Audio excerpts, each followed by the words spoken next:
It. Recording. Okay, there might be more people coming in, but let's get started. All right, we have 7 people signed up. We have 3 people that volunteer to coordinate. Myself, Brian Arndt, W6CMS, who's in the chat, and also Dave Kingma, K3GX. I'm going to just give a brief, everybody can see my slides, right? Yeah. Yep. Okay, cool. So I'm going to give just a few foils on what SOTA is for those who might not be too familiar, but I'm assuming that you already know what SOTA is, and if not, you can get a lot of information through the web. So that's not the scope of this meeting. The scope will be more how to prepare you for planning for the activation, okay? So Roberto, before we get going, are you going to cover SNOTA? SNOTA? Did you see my SNOTA post? I think I sent it to you. No. That's snowshoes on the air. Oh, That's a little thing with when I was hiking in the snow. well, there are people this week doing that in the Sierras. They're hiking up with snowshoes and stuff. Not for me. I was just watching the Packers game there, and it was 11 degrees. I said I wouldn't survive there. Okay, so our Lark SOTA Day is scheduled for January the 16th, and the reason is I will be busy next weekend contesting on Ready Roundup. So it's all my fault. It's all selfish. And we are going to activate 2 peaks, Volmer Peak and Chabot Benchmark 2, and I'm going to show where they are. Those are very easy hikes. Volmer especially, if you are in good shape, you can do it in, I don't know, 8 minutes. If you're in bad shape, you can probably do it in 15 minutes or so. So we're all going to walk slowly. We're probably going to bring more than what we need, but that's okay. Chabot, it has a very steep ramp at the beginning, maybe 100 yards or so. So we're going to go very slowly there. And after that, it's just going up and down little hills. So what is the SOTA program? You know that there is IOTA, there is POTA, and there's a BOTA that started recently here in the Bay Area, Boats on the Air. So people go out on boats and make contacts.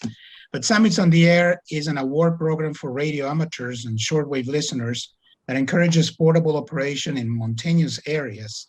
SOTA has been carefully designed to make participation possible for everyone, not just for mountaineers.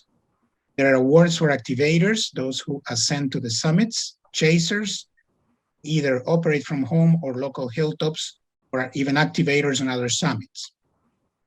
So it's basically 3 types of operators, those who go up to the peaks, set up, shack, and operate. Those are the activators. That's going to be us, the 16th. Chasers, which I've done quite a bit 2 years ago.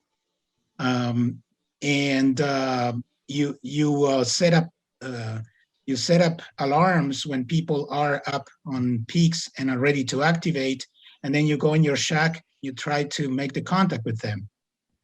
They need you so they can get their activation points, and you need them to make points as a chaser. Then you have a third kind, which is just shortwave listeners, people who might not have a ham radio license, but they like ham radio, and they might just listen for the contacts and send you cards. I have actually received 1 card through the Bureau from a shortwave listener who listened to one of my contacts. There are awards for chaser is the easiest one. It's 1,000 points. If you really set up to do it in the summer where there's a lot of activity, you can make Shack Sloth, which is the award, in about a month. There's a lot of activity. You just go and make contacts all the time. It's very easy. For activators, it's a lot more difficult. It's 1,000 points. So you have to go and do a lot of activations. But we're all doing this for fun, right? So even if we go once in a while or something, we just have a lot of fun. I did a pod a couple of days ago because I needed to cut a couple of wire antennas. And in the meantime, I was doing my pod activation just for fun here at Del Valle. So if you're going to be an activator, Eisenhower said that plans are nothing, planning is everything. So you can go with a plan, but that doesn't mean that you know what you're doing. To know what you're doing, you really have to do a lot of planning. Where am I gonna go? Why? Has anybody gone there? How difficult it is? Do you have access to the peak? All those things you need to plan very well. And also Mike Tyson said that you have a plan until you receive the first punch, right? So you have a plan, you plan everything. When you get there, well, the road is closed. So what am I gonna do now? Or you go and there's a fire nearby. So should I keep going or should I stop? Or all these things actually are part of the fun, because just planning for the activation, especially when a new one, means that you have to spend time researching the place you're going to. That's not going to happen with our 2-1s because they're pretty easy. But so where am I going? Had it been activated before? When you look for peaks, it's a good tip to look for summits that have a lot of activations. That means they're probably pretty easy when you start. If they have 0 activations, believe me, there is some issue there. Either there's a no trespassing, it's private land, or it's really very difficult to get to the peak. When it has been activated, chances are there is a report from one of the activators. Study it, read it. There's a lot of good information there. They tell you what trailhead they use, because there might be more than one, but there might be one that is really the optimum one. Many times they have pictures of the trailhead, the place they parked, pictures of a major intersection in the trail. So there's a lot of good information there. Is it easy to park? Many times there is a parking enough for 2 cars. So you need to plan to start early, because if you come later in the morning or even by midday, there might not be room to park. Any trespassing signs. We know that trespassing is illegal, right? And we don't want to give a bad name to the hobby. So how do you get to the activation zone? Is there a trail there? Many times you get to a certain place and then you have to bushwhack to the top.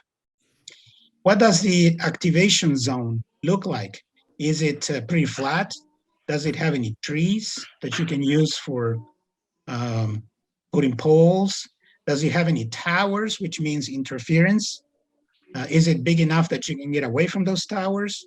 Some of the peaks are very prominent and very rocky, and you might struggle to get to the top. So all that stuff you have to study, and there are tools for that. I'm going to show the weather. For instance, how many hours it would take to go and come back.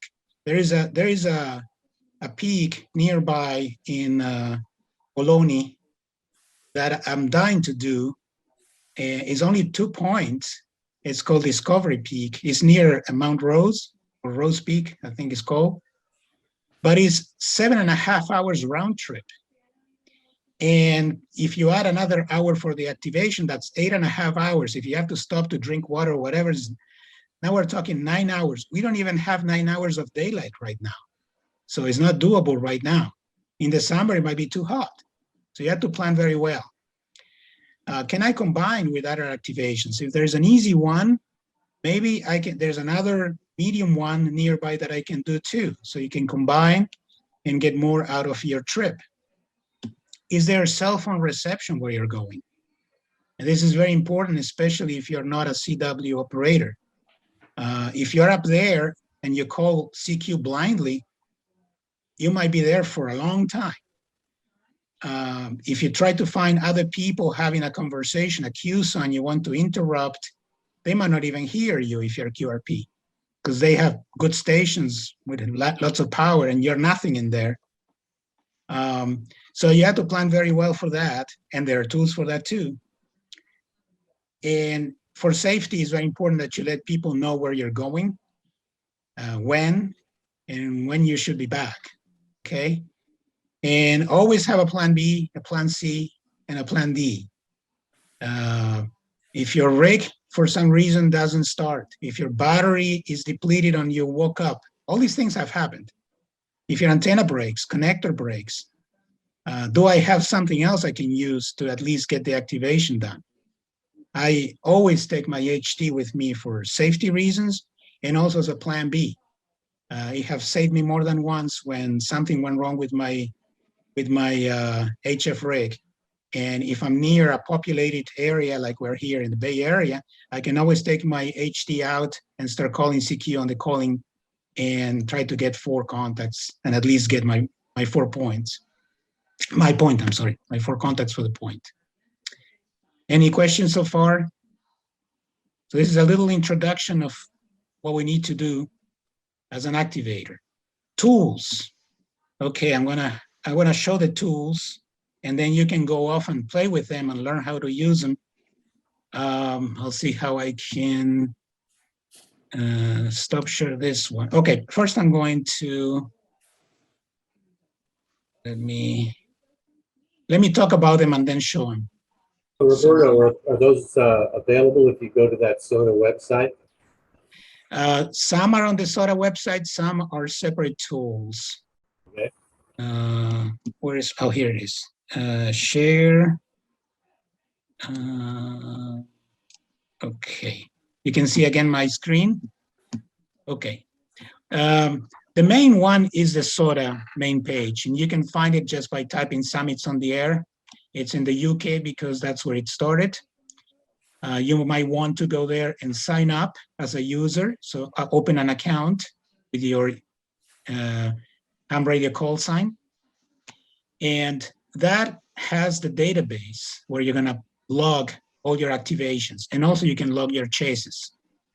So you have a record for everything you're doing.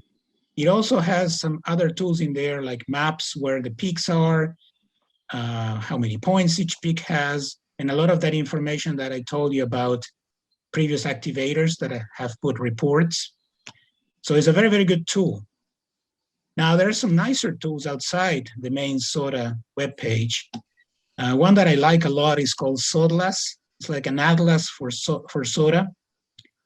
It has a map. You can also register. It picks up all the data from the SOTA main page, so you can actually see there how many activations you have and some statistics on yourself. But the main thing is you can see the map, a regional map, and you can see where all the peaks are and how many times they have been activated. So it's a very good tool for picking a target peak. Another very, very good tool is CalTopo. CalTopo is another map tool. I use it particularly for finding the activation zone. I'm going to show there's a little trick where you can put a little calculation custom, and you put the height of the peak and you subtract 82 feet, which is vertical, which is the activation zone, and it's going to highlight in the map where that activation is. There might be other tools out there that do the same thing, so this is not the only one.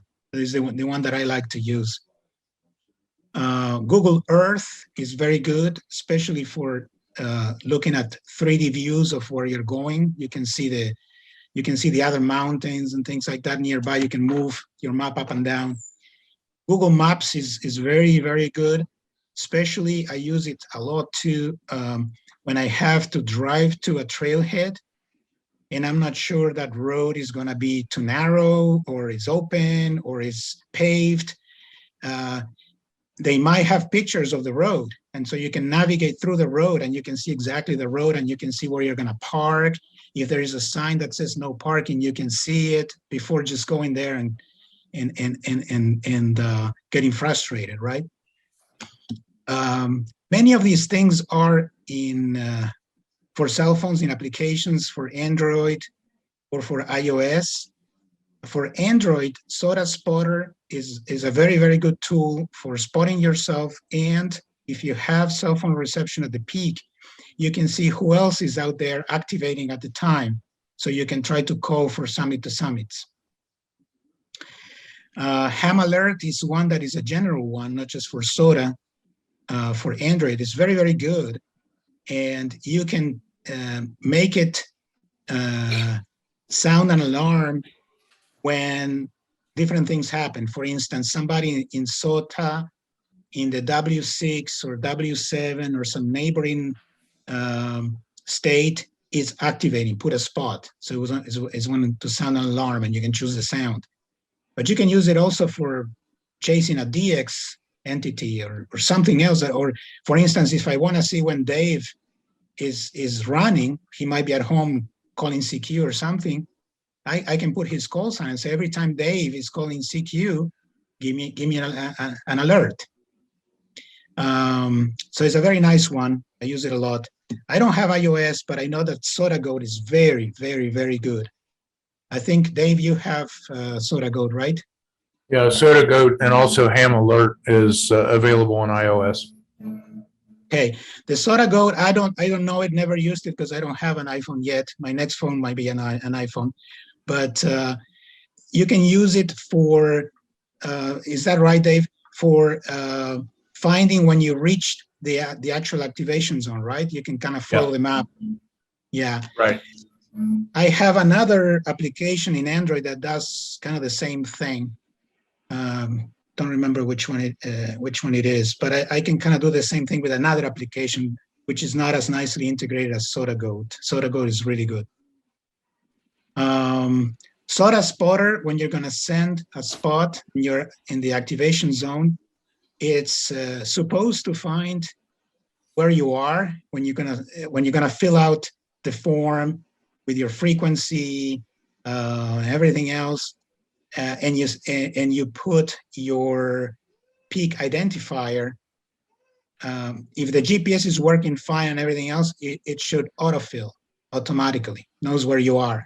And it works very well unless you are really close to the edge of the activation zone. That sometimes because of the couple of meters or whatever error of the GPS might not find it.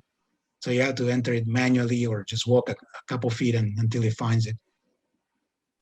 So I think it's going to be useful if I show some of these things so you can see what they look like. So I'm going to try to see if I can stop share this, put my, oops, okay, minimize, again, yeah. The first one was the SOTA. Okay, can you see my screen still, or I have to reshare? Not yet. Reshare. You have to reshare. Okay. Okay. Share. Okay, now it should work, right? Yeah. Yeah. Okay, so this is the when you go to sota.org.uk or you type summits on the air, this is where you get. Joining in, you can, I don't know if anybody here has done this already or it's all new for you guys. Might be new. Okay, so first join, and then there are different things you can do. This is SOTA Watch, which is where all the spots are, okay? Right now, of course, it's night in the US, so most of the activators are in ZL or J in Japan or New Zealand.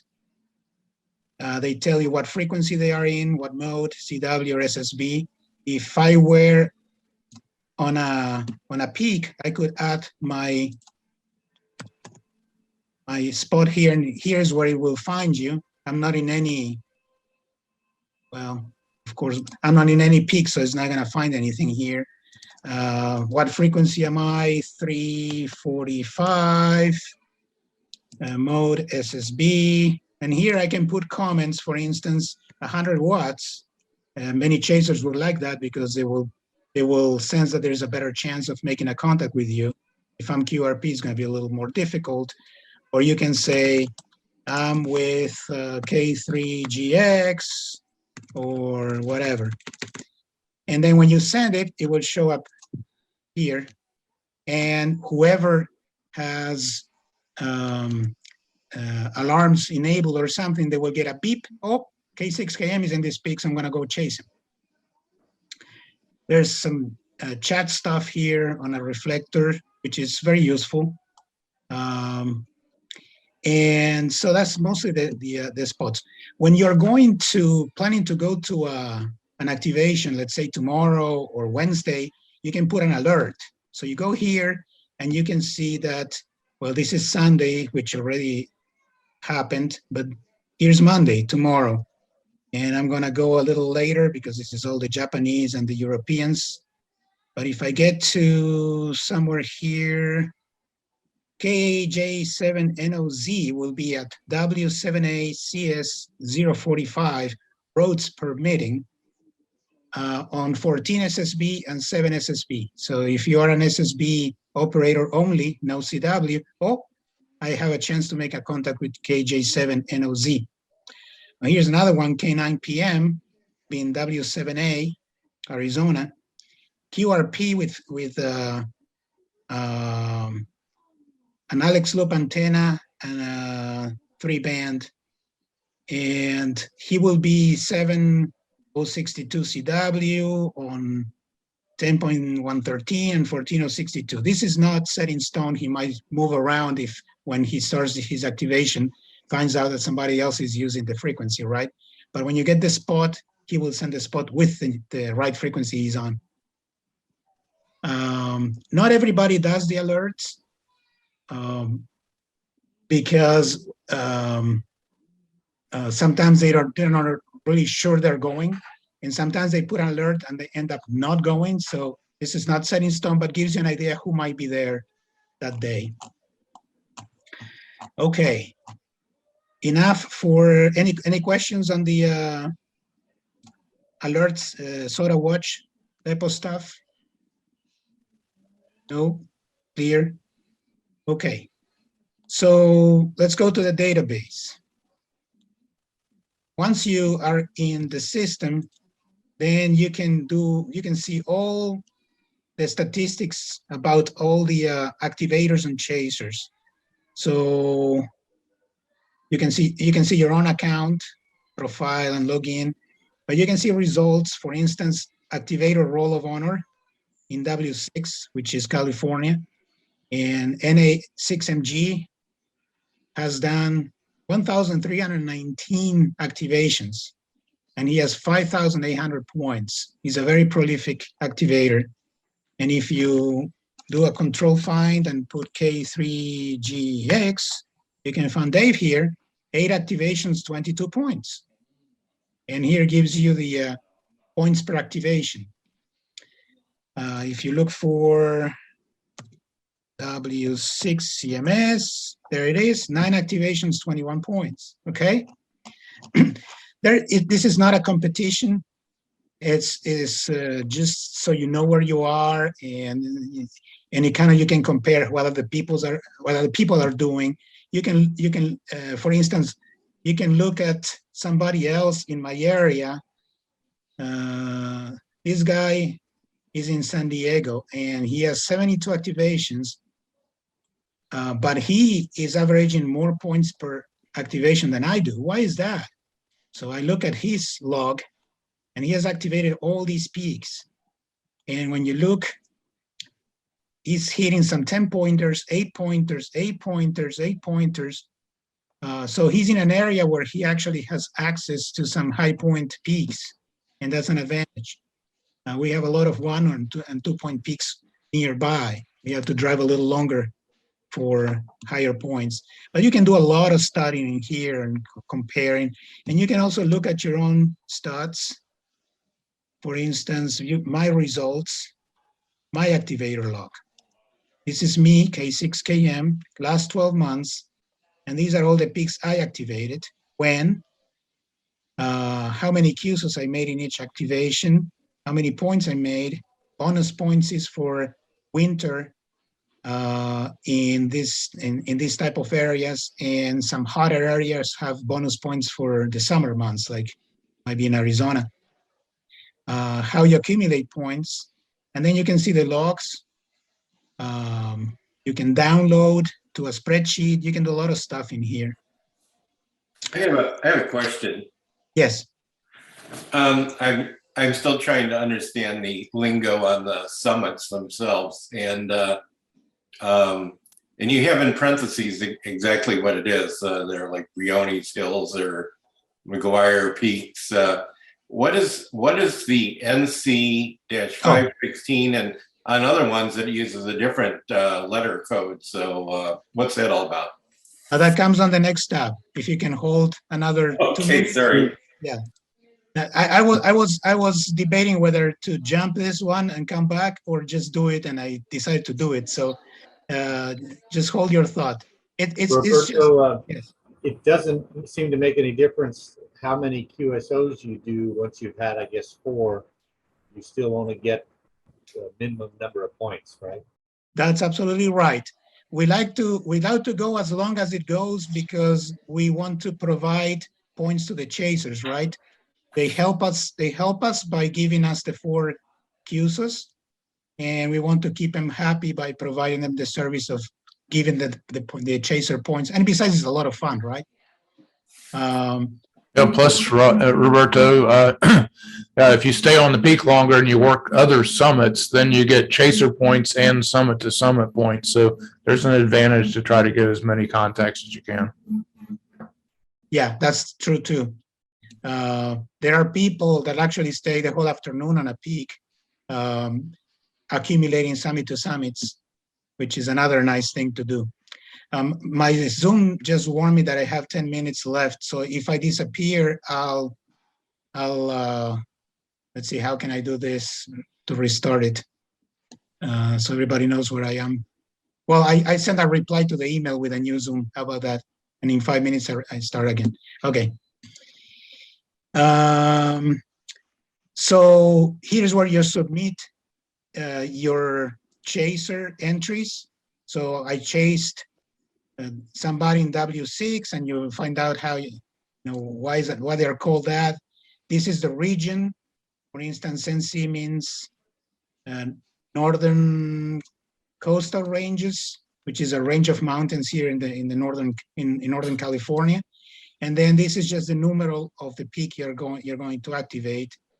And flat ridge is 355. And if you chase a guy that was on, this is chasing, okay? Chaser entry. You just chase this guy, was on this peak when today, which is the second time, whatever, call sign you used, call sign the other person used, whatever, K or 7RK, what band, 7 megahertz, 40 meters, mode, CW. And then you just log the QSO. That's a chaser. Okay, pretty simple, and it goes into your log.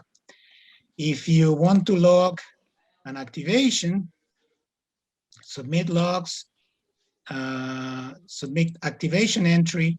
Here you put your peak, so it's W6, California. A region, let's say it's NC again, Northern California, summit. Let's go to whatever, high peak, I don't know where that is. The call sign you use, the date of the activation, and then you start entering here all the QSOs. When you're done, boom, you put it in.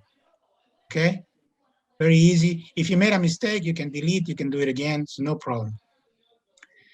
Let me move on to, you can play with all this. And now let's go to the summits. The summits are organized by association. The association is usually a country. If it's a small country, in the case of the United States, it's by regions. W6 is California. W7, it's W7A, Arizona. W7W is Washington. W7O is Oregon. And then within the association, they separate the mountain ranges, and they call them something like Northern Coastal Range or Northern Sierras or something else. So that's DNS or NC or SS. And then the peak has a number. And that number is supposed to correlate with the relative height of that mountain range. So if you activate the 001 is the highest peak in that mountain range. I don't know if you knew that, Dave or Brian, but usually when you go to Brushy Peak, it's like 368 or something. Oh, that's gotta be a small peak because it's 368.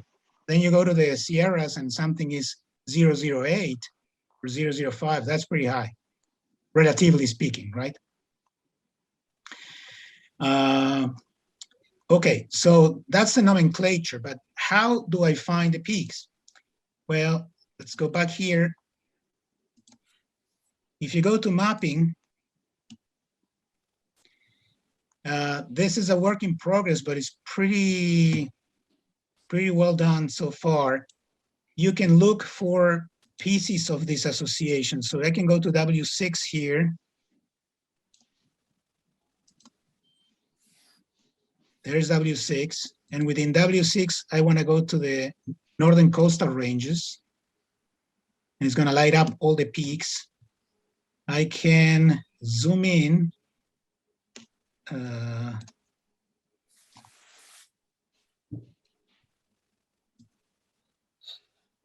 here I can see all the little triangles, and the colors mean the number of points. So the blue ones are 1 point, the light blue is 2, the green is 4.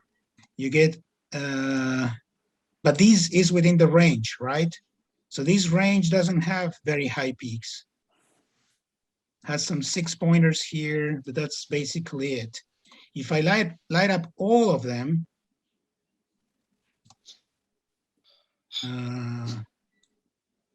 again, might take a little while.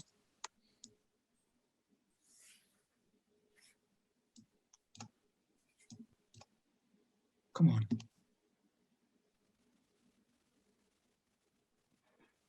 Oh, here's all. So here are all the peaks in California. And you go to the Sierras, look at that, full of 10 pointers, okay?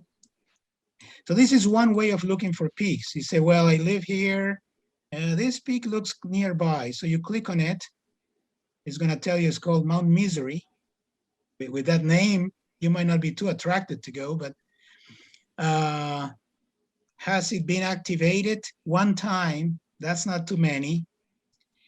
Who activated it? AA6XA, who's a mountain goat, Jeff, and it's for 2 points.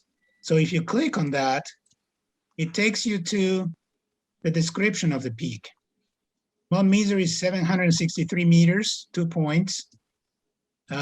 It gives you the coordinates exactly. And here's a report. Remember that I told you about the reports? You click on the report and it has a lot of information. Picture of the trailhead, a little bit of pictures of how to get there, picture of the peak, no trees.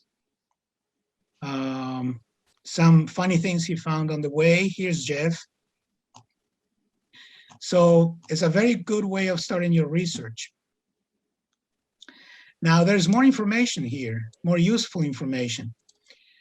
Look at all these things here. You can identify the peak on Google Maps. So I click, goes to Google Maps and shows me where the peak is. And if I zoom here, I can try to identify where the trail is. I can see a trail here. So it should be pretty easy to get to the peak. Where is the closest road? San Felipe. So there's gotta be a trail here. If you know how to use Google Maps, you can, for instance, here, San Felipe, there seems to be a trailhead here. So I can click here, and here's the road. I can look at the road. Well, I don't see a trailhead. I can start navigating the road, and I can try to find a trailhead before wasting time and going there. Well, I don't see anything. You get the picture. Very useful. Another one, CalTopo. This is the one I told you about. Mount Misery, here it is, 2502 feet. Here's the highest, here's the elevation. So I put my mouse here and it should be 2502 approximately. If I zoom in, probably I can get it exactly right. You can see all the topographic contours here, 2200. You can study some trailheads, some roads, and I'm going to show you later how you can scope the activation zone using this tool. You can sign into this tool for free. I like it. You can upgrade and pay some money, and maybe one day I'll do because I like it a lot, and you can do a lot more stuff. But so far has been very useful even for the free one. You can go to more stuff here. OpenStreet, KLM, I haven't used those. Oh, KLM is for the Google Earth. But there's a lot of good information here to do your research. And here's your W6NC 197 again. Any questions so far?